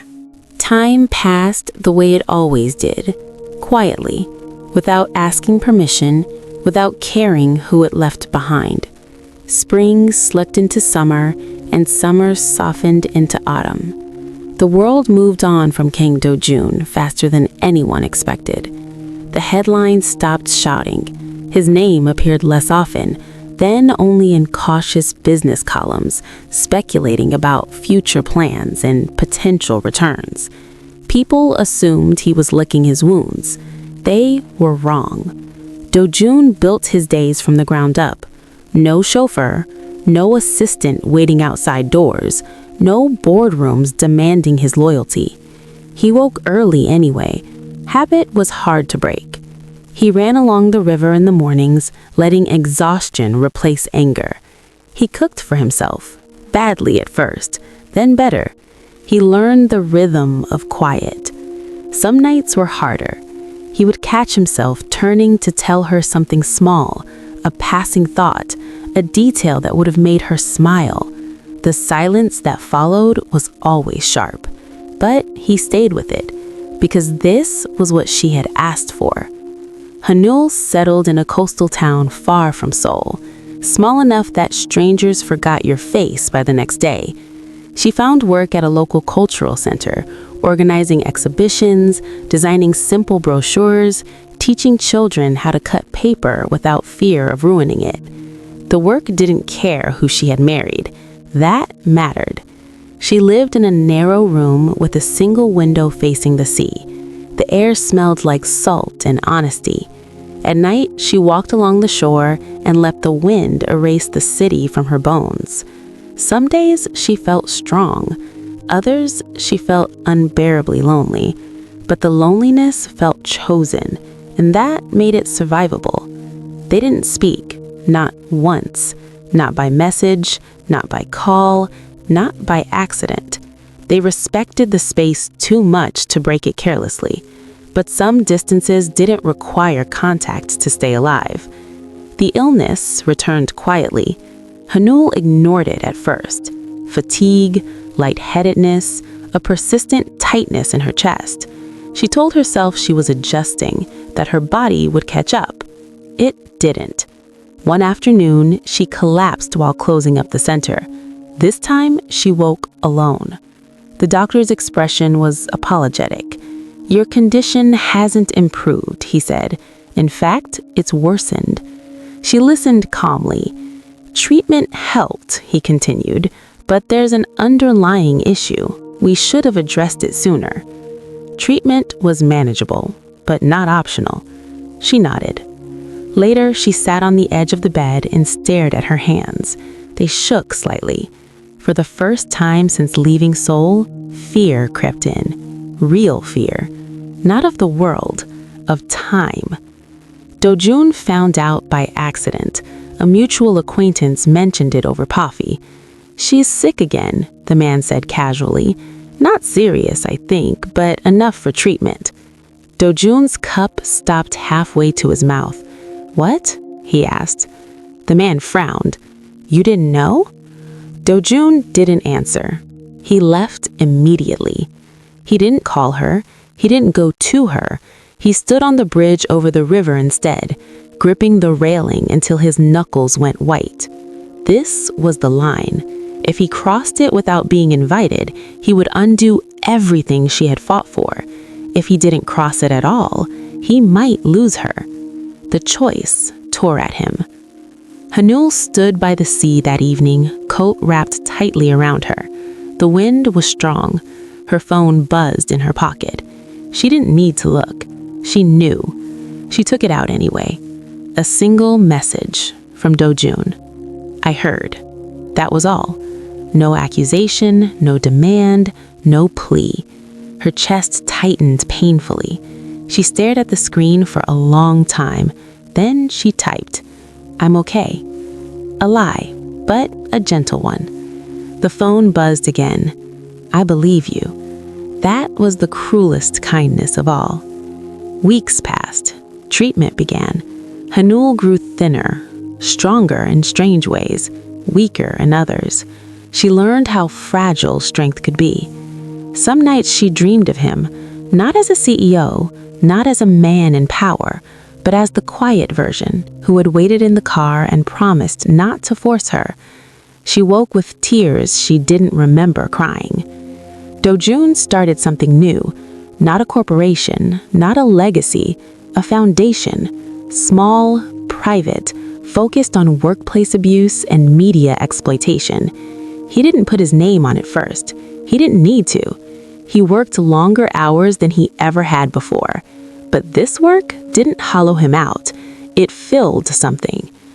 They met again by coincidence, or maybe nothing that mattered was coincidence. Hanul was leaving a clinic in Seoul after a follow-up appointment. She turned a corner and stopped. Do-jun stood there. Not in a suit, not guarded, just a man holding a paper cup of coffee, looking slightly out of place. Neither of them spoke. The city noise moved around them. "I didn't know you were in Seoul," she said finally. "I came for a meeting," he replied. "I didn't know you'd be here." A lie, a small one. They didn't call it out. "You look," she began, then stopped. His eyes softened. "I'm glad," he said.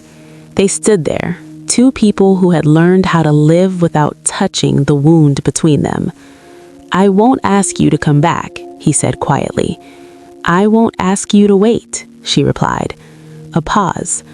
"But if we meet again," she added, "I don't want it to hurt like this." He nodded. "The next time," he said, "we won't be afraid." The words settled between them. Not a promise, a possibility.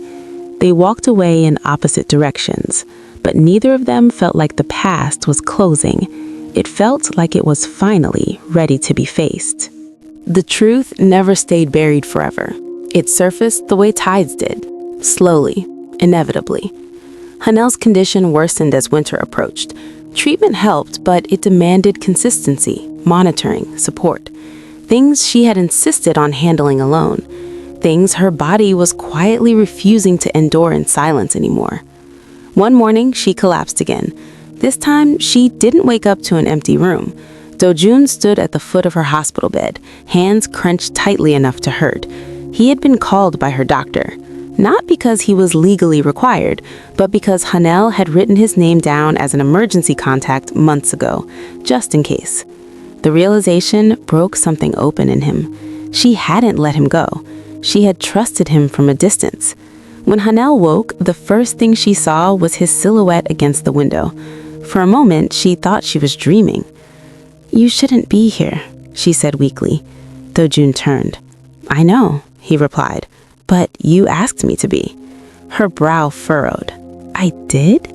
He stepped closer and gently held up the clipboard. Her handwriting stared back at her. Emergency contact. Kang Do-jun.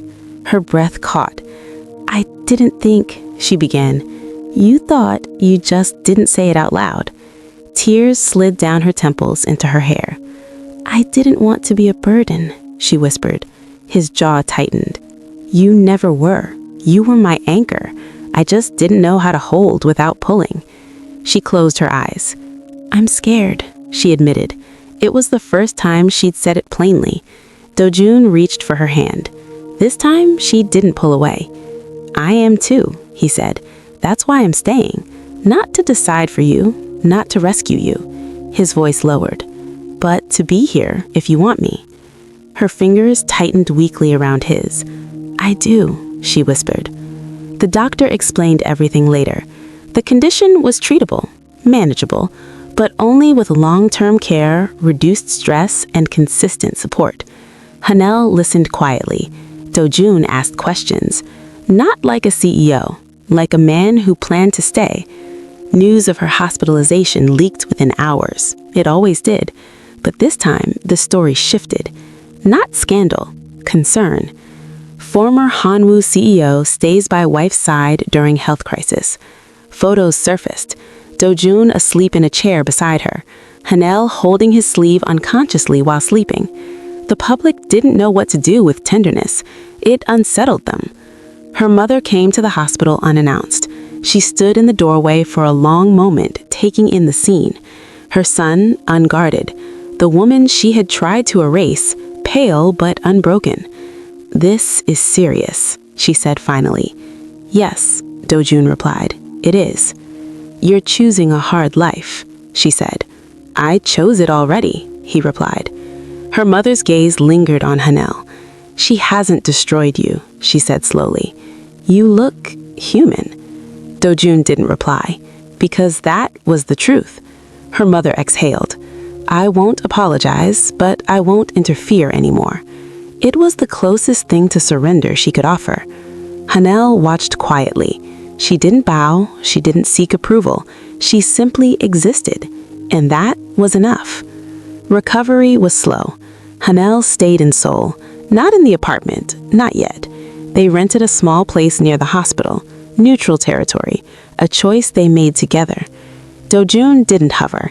He learned how to wait without tension. He learned when to step in, when to step back. Hanel learned how to accept help without feeling erased. They argued quietly.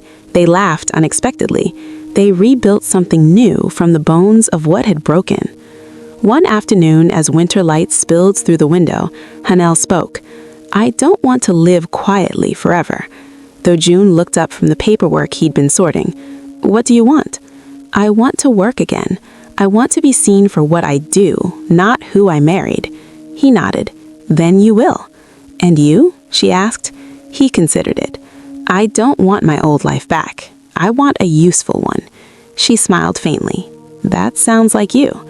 The final confrontation didn't come from the board. It came from the public. A televised forum invited Do-jun to speak, not as a CEO, as a man who chose love over power. He agreed.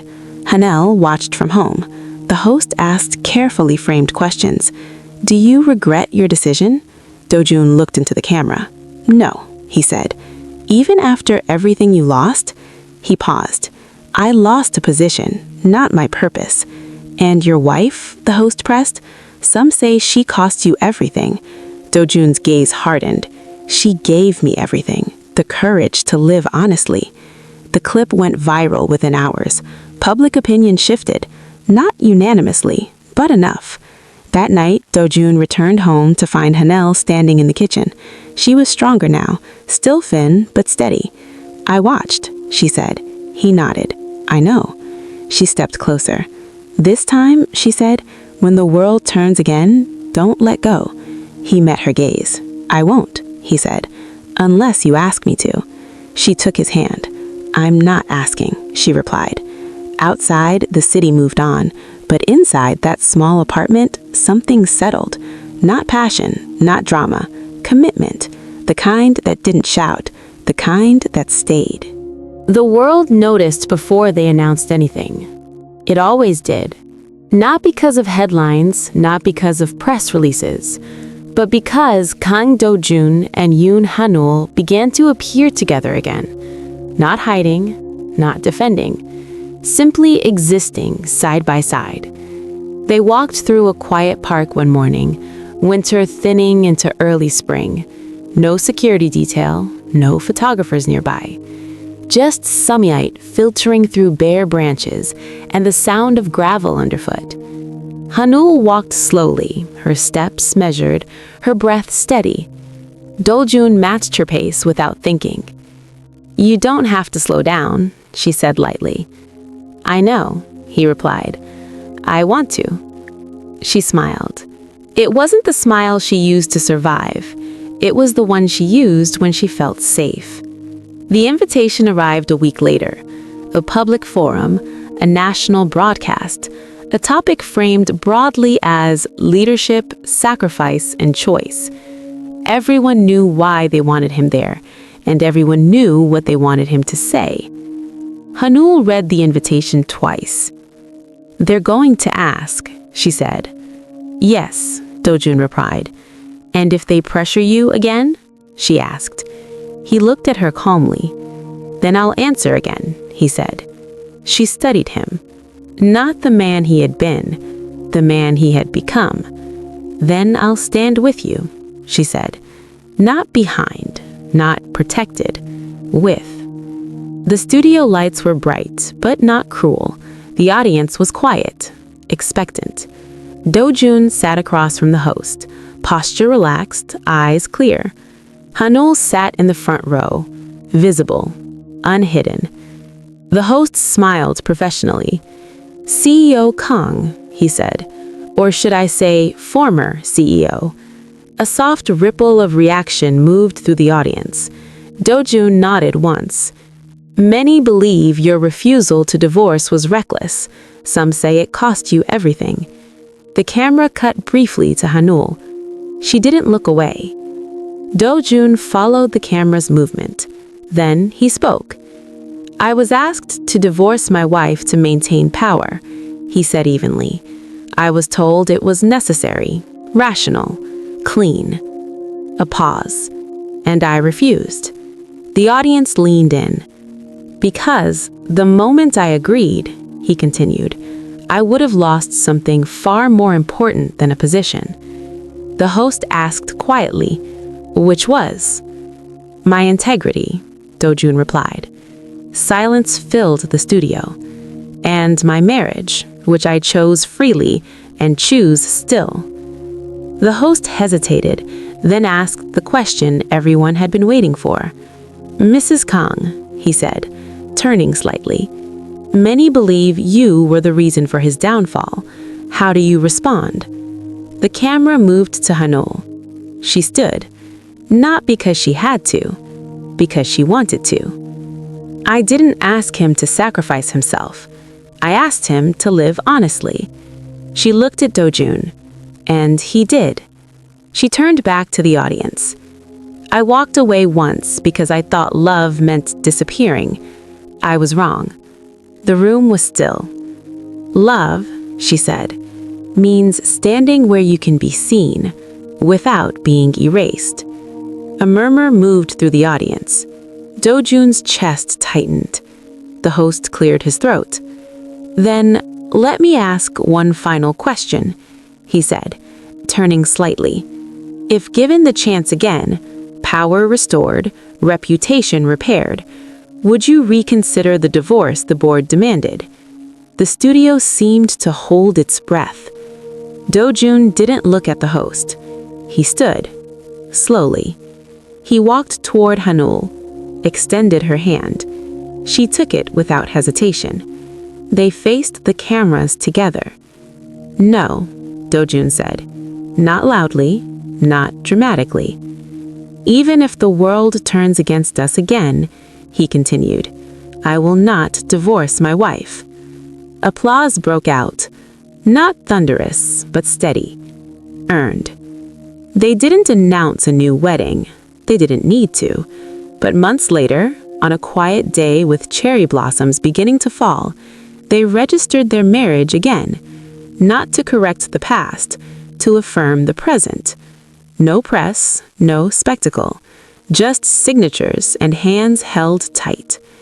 Outside the office, Hanul exhaled softly. "It feels different," she said. "It is," Do-jun replied. "This time, we both chose it." Do-jun never returned to Hanwoo Group.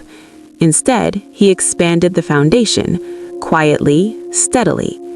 Hanul began working again, designing educational programs and exhibitions under her own name. People learned to recognize her work before her title, and that mattered most. Years later, the story would be told differently, not as scandal, not as sacrifice, but as a rare case of someone powerful choosing love without destroying the person he loved.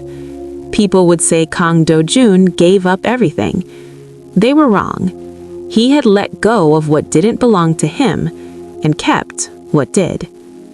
On one quiet evening, Hanul stood on their balcony, watching the city lights flicker on. Do-jun joined her, slipping an arm around her shoulders. "You know," she said thoughtfully, "the world will probably never stop judging us." He smiled faintly. "Let it," he said. She leaned into him. "And if it turns against us again?" He pressed his forehead to her hair. "Then we'll stand together, like we always should have." Below them, Seoul moved endlessly. Above them, the sky darkened into calm. And in that small, ordinary moment, a CEO who refused to divorce and a woman who refused to disappear proved that love did not need permission to survive.